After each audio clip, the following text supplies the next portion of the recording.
Good day and welcome to another episode of Drinking Beer with me, with Don. We're going to now work on beers 9 through 12. And to recap, what I'm doing is working through a beer advent calendar that is put together by me and my good friends at Cascadia, our local beer stop in Nanoose Bay, British Columbia. So we put together this beer calendar, and here we are, beer number 9. The one's going to do now on the 9th, here we are, 9th of December, is one of the ones I picked. So this could be fun. It is from Fieldhouse Brewing, who have breweries in Abbotsford and Chilliwack on the mainland of British Columbia. In fact, their logo shows East Abbey, which tells me I think it's in the eastern side of Abbotsford, which probably blends into Chilliwack. But anyway, it's a Mexican chocolate salted porter. I love my dark beers. Couldn't resist trying this one. So, on the can, or rather on the website, it says inspired by the often spiced chocolates of Mexico. This beer starts with a smooth dark base of pale roasted and caramelized malts. Diverging from tradition, we then added Vancouver Island sea salt, roasted cacao nibs, whole cinnamon sticks soaked in bourbon vanilla, and our own farm-grown house-roasted chili peppers. Cool. Transforming the simple porter into a slightly spicy, slightly sweet, chocolate-forward, delicious winter warmer. Well, that's what I like. It sounds like, if it meets the hype, it's a winter beer, a Christmas beer. So, let's check it out. Nice and creamy head. I didn't get the whole can in, but that's all right. I'm getting a bit of sweetness on the nose. It could be the chocolate. Don't know. Let's find out. Let's see what we get for taste. It's definitely a solid porter. The chocolate's starting to come through. I'm not sure I'm feeling that salt or the cinnamon yet. But this is a good porter. As far as porters go, you know what? The back of my throat now is starting to feel the heat, the spice. Oh, this is interesting. I don't know if I could drink 2 of these, because now it's starting to heat up quite a bit. It's not wrong, it's just, definitely warms you up. The cacao or the chocolate is subtle, very subtle. Simply put, my palate is probably not this sensitive enough to get all the flavors they would ever put on a can. But once again, I know what I like. I'm liking this. It's solid. I'm back, he said, stating the obvious. I noticed I forgot to mention some of the key details. 6% alcohol, 25 IBU. So, but you don't taste the hops in that sense because it's a dark beer. It's got so much else going on. The other thing is, this sweater I'm wearing is because I was at a thing today where you had to wear Christmas sweaters. Oh, I don't have a Christmas sweater. Go figure. I got Hawaiian shirts like crazy, but I've never really got into this Christmas sweater thing. But I do have this old ski sweater that Carolyn zhuzhed up with that's on the head of the skier. Anywho, this beer has been growing on me as I drink it more and more. I have gotten to the point where I really do taste Mexican chocolate. I taste that spiced chocolate. So at first, maybe my palate hadn't been cleansed enough. I don't know, but it's a nice, warm, seasonal beer that's complex and rich, and I quite like it. I wasn't sure if I was going to go for okay. It's definitely in the good territory. I compared my notes, and I like it better than that very first beer I had, which was also a seasonal beer. It tastes like a seasonal stout. I can't remember the name of it. And it got a score of 8.0. This is better. I think this is a beer you should try, at least once. I'm going to get some more. Score, 8.2. Write that down. It's a good, solid beer. I recommend it. December 10th, and so of course, beer number 10 is from Shaketown Brewing, and which is out of North Vancouver, and it's a pre-prohibition Pilsner. 5% alcohol, 35 IBU, which may be a little high for an average Pilsner, but hey, let's find out. Shaketown has an interesting story because it's actually, North Vancouver used to be a place that made a lot of cedar shakes for roofing and other things. So that's why it's called Shaketown. The can is fun because, as you can see on the screen there, the word beer is crossed off in a couple places, and probably because Prohibition, you couldn't drink beer. So it was, it's not beer, it's Pilsner. Anyway, The brewery notes for the can are: we used a combination of older hop varietals, North American malt, and flaked rice to recreate what a beer might have tasted like in the 1900s. You know what I was saying about, North Vancouver used to be called Shakedown? So this is what they're going for. The result is an unfiltered light beer with hints of fruit and floral hop characteristics. We applaud you for holding one of the finest pilsners you've ever tasted. Well, that's pretty high, pretty big words. So let's find out if that's the case. I do enjoy a good pilsner. I mean, for example, Czech pilsners are phenomenal. So let's find out. Look at that. It is nice and light and clear. Beautiful color. It smells fresh. If a beer can smell fresh, this is it.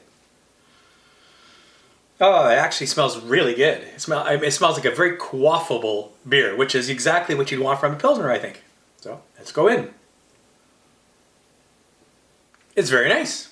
It's very nice. It is a little malty. It's funny because I think Labatt's Blue, for example, is supposed to be a pilsner. This has far more flavor than a Labatt's Blue or even a Molson Canadian. It really is a well-made beer. Is it the finest pilsner I've ever tasted? Well, I probably have to go around and search for some of my favorites that I've had. Germany makes great pilsners. Like I say, Czech Republic makes some amazing pilsners. But this is good. It is a bit of fruitiness to it. It is, but that's obviously the hop loading. And 35 IBUs, I can believe, because it is a little hoppier than your average pilsner. In fact, this reminds me a little bit of something the Mount Everest Brewery would make, just down the road from us in Parksville. I recall having a pilsner in the last Cascadia Advent calendar that was to die for. I'll have to do some research and I'll come back to you what it was. I'm not sure this is as good as that. Okay, I've been working it. And my opinion has not gone up or down on this one. It is steady. The beer is steady. In fact, I spent a fair bit of effort trying to figure out which pilsner I was thinking of. And it was from Small Gods Brewing. I think it was called a Never Ending Pilsner. I gave it a score of 8.6 from 2 years ago. I've had a couple of pilsners last year that I also recall that were just maybe a little bit better. So, in my opinion, this is not as good as some of the other good beer I've had. Definitely on the high side of okay. I could drink this all night. So it is, like I said, quaffable. It's steady. It's reasonably good, but it's not good. I'm going to go with a score of 7.9. The flavor is balanced. It's pretty good. That's what I'm thinking. December 11th. So right, beer number 11. I can do math. Before I start, I did do a video of my Christmas lights last night. So there's also should be a link at the top of the page here if you want to see my Christmas light extravaganza. Nevertheless, here we are. The beer. The brewery. Let's start with that. It's come from Twin City Brewing out of Port Alberni, right here on the island, British Columbia. Vancouver Island, that is. I've been to this brewery once before, visited them. They make great beer, amazing pizza. And in fact, this brewery has won 2 years in a row the best brewery in British Columbia. That's an amazing award for this craft brewery.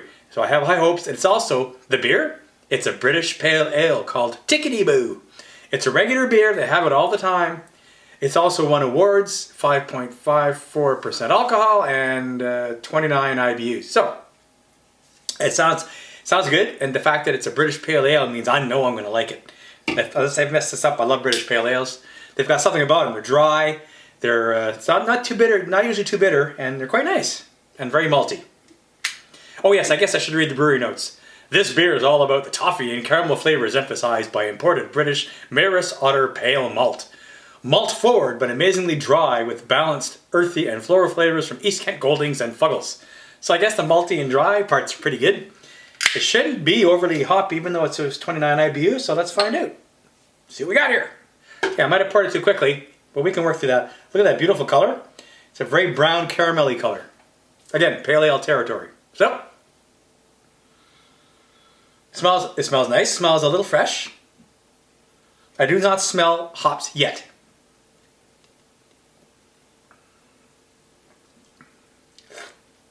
Wow, very caramelly. It's like, it's not sweet. It's not sweet. They say dry in there, right?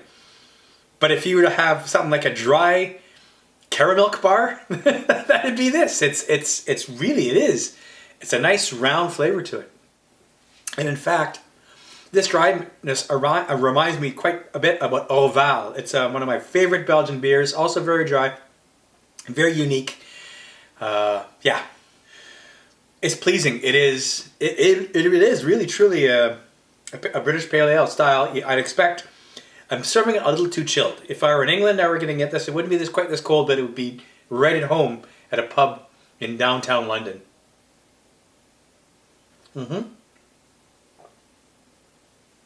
Which I've done, by the way, on more than one occasion.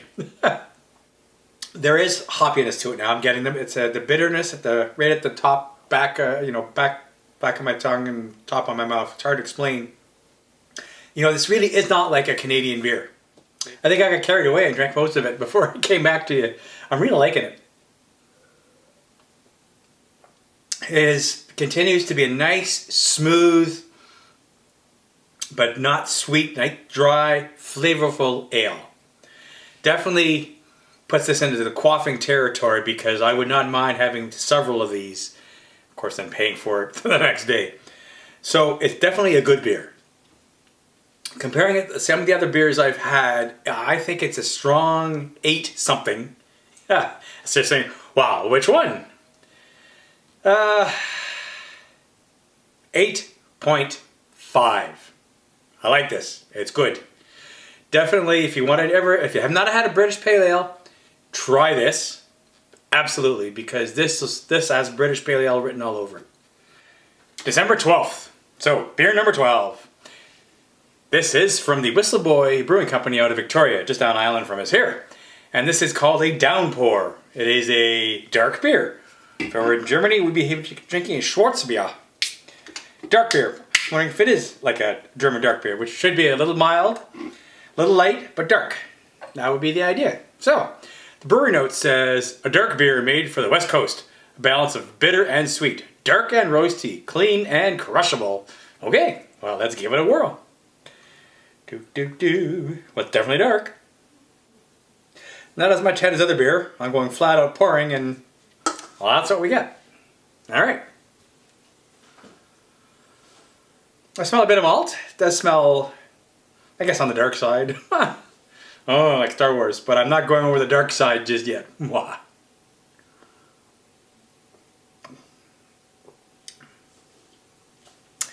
Not quite like a German Schwarzbier. It's a little more bitter, a little more hoppier. My cat Bicky's off to the side here doing stuff. What's up, Bicky? Maybe she wants to be on TV. All right, one more sip. Hi, Bicky. You want a bever? It's rather plain. Just a sec here. Bicky, you want to be on TV? You want to be on TV? Oh, there's Bicky. Yeah, I know. She doesn't like being picked up. Well, you're on TV. There you go. All right. So where was I? Oh yeah, beer. I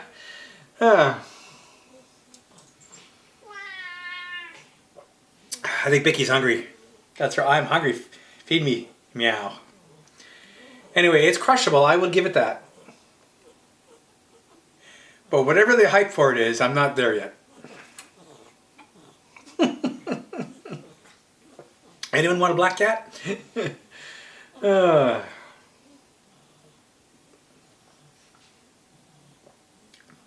It's got a little bit of hoppiness, a bit of bitterness. Maybe this one's going to have to grow on me because right now I am tasting.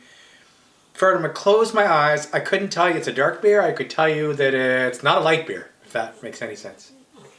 Oh, I forgot to mention, excuse me, Becky, you mind if I talk? She does. 5.4% alcohol, 24 IBU. Flavor I'm getting is maybe around that, if not a little hoppier. I've gone through most of it, and I can't say it's getting any better. I wouldn't say it's getting any worse either, but really, it's just not that good. I don't know if you can tell from my initial reaction. I'm just not finding this is anything better than okay. Sorry guys, sorry Whistleboy, because it sounds like you have pretty cool stuff coming out of your place. I checked some of your reviews and they're good. I could be drinking Rickard's Red. I could be drinking an average dark beer. I don't find anything out of here this exceptional, so I can't recommend going out and trying it. Maybe it's better at the brewery, which looks like they got a neat place. It's right in Market Square, downtown Victoria, so that's a pretty cool location. Yeah, no, it's almost like I'm not sure what it wants to be, because it had potential to be sweet and easy, or soft and easy, or harsh, and it's somewhere in between. It's I don't know. Yeah, 7.2. That's what I'm getting for you. 7.2. Write that down. All right, so this brings to a close this episode of Drinking Beer with me. Some pretty good beer. My highest one was the one I just had, that British Pale Ale called Tickety Boo from the Twin City Brewery out of Port Alberni. Great beer. Definitely have to go and get that. The other ones, they're good. They were good or pretty high on the average side. So not as strong as the last four. This four was not bad, but we're now halfway, getting into the second half, starting tomorrow. So stay tuned for the next 4 beer, and talk to you later. Cheers.